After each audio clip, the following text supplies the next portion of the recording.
Welcome back to SwitchCorner. My name is Alex and today we're taking a look at a monsters expedition through puzzling exhibitions. It's the latest title that was previously on Apple Arcade and Steam, and now it's joined the Switch, but has it maybe just found its perfect home with Nintendo? Well, hit subscribe if you love the Switch as much as we all do here, join our growing family, and let's get started.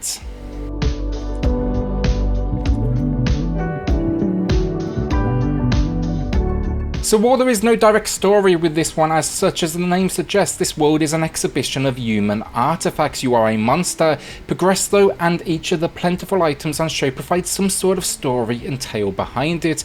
What I think a monsters exhibition really delivers on here is its kind of sense of humour in its description, like a breakdown of what a shovel could be or a cat jetpack. It ranges everywhere from over the top slapstick descriptions to actually some quite touching moments as well, and I always looked forward to seeing that next monster's interpretation. So gameplay on what we have here is a puzzle game. The idea is simple and it really relies on one core mechanic: cut down trees and move logs around to create bridges between these smaller segments of land. Think here though, you can basically roll them when they are on their side, or you can even stand them up end over end. It's such a simple mechanic honestly, but it's executed here near flawlessly, and the entire game can be controlled with the left stick or D-pad, and that is pretty much it. This one though, it's asking for brain power, not dexterity with the controller. The game also features touch controls, and here you can drag a path out that you want to have the monster follow, or simply tap a location on screen and the monster then goes kind of the most logical route. Touch controls, they were okay, but I actually preferred the accuracy the joystick or D-pad gave me. Like any good puzzle experience though, this one's going to ramp that difficulty, and while I would never say it got particularly, frustrating, it will absolutely make you stop and think and even slip up on occasion. My favourite part of the controls here is the fact you have two options to retry. You can just reset the entire island you are standing on, that is done with a tap of the X button, or by pressing A you can actually do it like one step at a time. It's a great way to kind of review your actions and identify where the mistake was made. These steps are thanks to the game's grid-like system, meaning there's no diagonal movement in this game, it's up, down, left and right. To avoid clues and spoilers, that footage on screen, it was maybe the first couple of hours of gameplay for me, but the game does escalate in its solutions. Logs can come together to create rafts. You can combine multiple to create these bridges that almost split.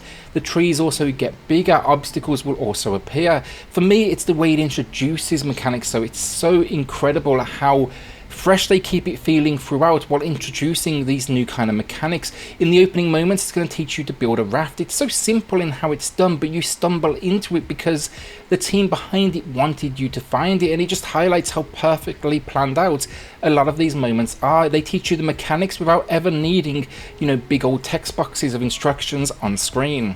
So content wise, you can look forward to then a decent chunk of gameplay. On Steam and Apple Arcade, the core game released with 100 levels. It's a runtime of I'd say right around 4 to 5 hours dependent on your skill level, but alongside the Switch release today we also get a free expansion known as the Museum Update, which adds a further 100. While I wouldn't say it brings anything new really to the mix, it continues to build on the curiosity established in the base game, because where this one separates itself from most puzzle games out there is the fact it is open world.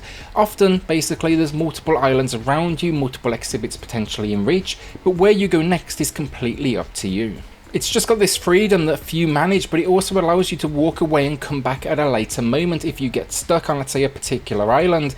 As I say, they can get tough towards the end with plenty of obstacles in your way, so it's really nice that it gives you that option to take a break.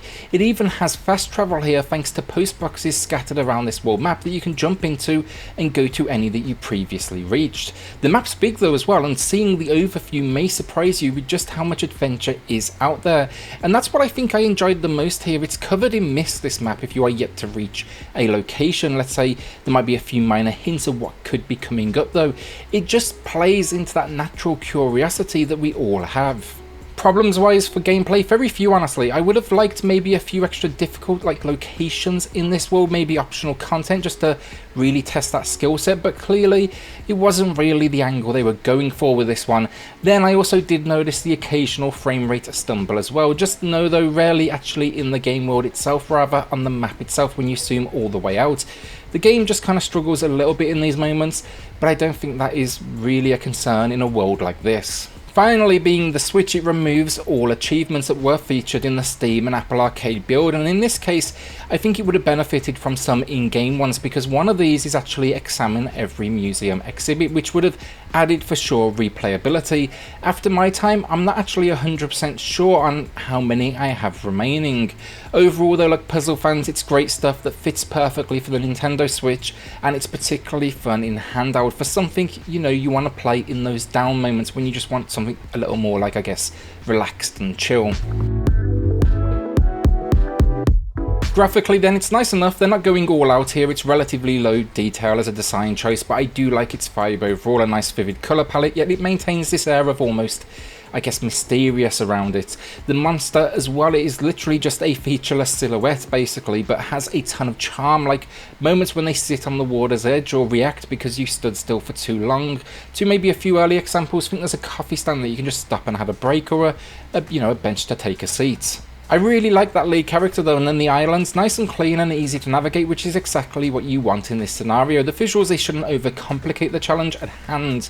Islands then, pretty standard stuff, it's going through the seasons, you know, summer, winter, fall, but there's still a nice kind of visual Easter egg here and there, and again, the exhibits, they are great when kind of combined with the descriptions. They really do have some great moments. Could it have done more with its kind of islands? I think so honestly, and I wish it did, but that again, it's another minor complaint in what is a great world.